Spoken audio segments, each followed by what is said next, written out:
আজকে আসসালামু আলাইকুম গাইস। আপনাদের আজকে আমি বেগুন ভর্তা, সিঁদুর ভর্তা হাত দিয়ে ভর্তা দেখাবো কেমন করে বানাই। আমার সঙ্গেই থাকুন। আজকে আপনাদের সিঁদুর ভর্তা করা দেখাবো। আর একদিনে সিঁদুর ভর্তা ভাজে করছিলাম, আর আজকে এইরকম করে ভাজে হাতে ভর্তা করব। সঙ্গেই থাকুন কিভাবে ভর্তা করি। এই তো শুকনো মরিচ ভাজে নিচ্ছি। শুকনো মরিচ দিয়ে এগুলো ভর্তা করব হাতে।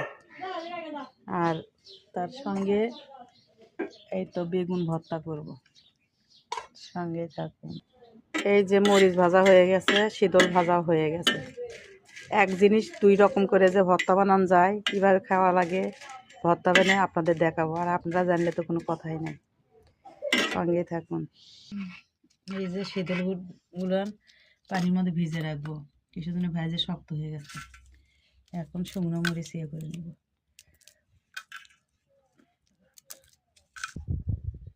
লবণ দিয়ে দিলাম, দিয়ে আগে ভেঙে দেব। এই যে ভাঙ্গা হয়ে গেছে। পেঁয়াজ রসুন মাখিয়ে নেব। এই যে তেল দিয়ে দিব।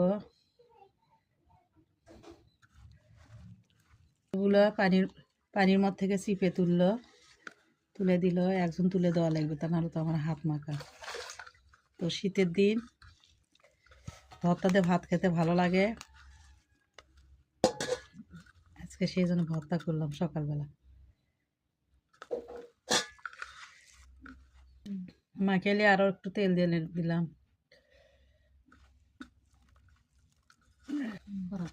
এই তো ভর্তা হয়ে গেছে, শীতল ভর্তা। কিভাবে শীতল বানাইছি সেটা আমার আগের ভিডিওতে দেওয়া আছে।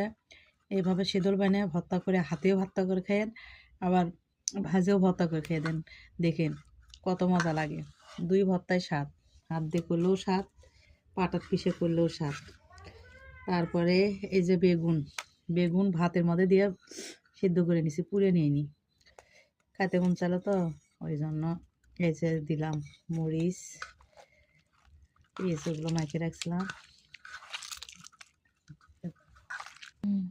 এই যে আর একটু তেল দিয়ে নিলাম। কিসের জন্য? ভর্তা সর্ষের তেল যত বেশি দিবেন তত ভালো লাগবে। তো পোড়া ভর্তার একরকম স্বাদ, ভাতে দেওয়া ভর্তা একরকম স্বাদ। তো গোল গোল গোল বেগুনগুলো পুড়ে ভর্তাগুলো ভালো লাগে, কিন্তু লম্বা বেগুন তো এগুলো পুড়া যাবে না। ওই জন্য ভাতে দিয়ে ভর্তা করছি। কেমন হচ্ছে অবশ্যই জানাবেন। আপনারা ভালো থাকবেন।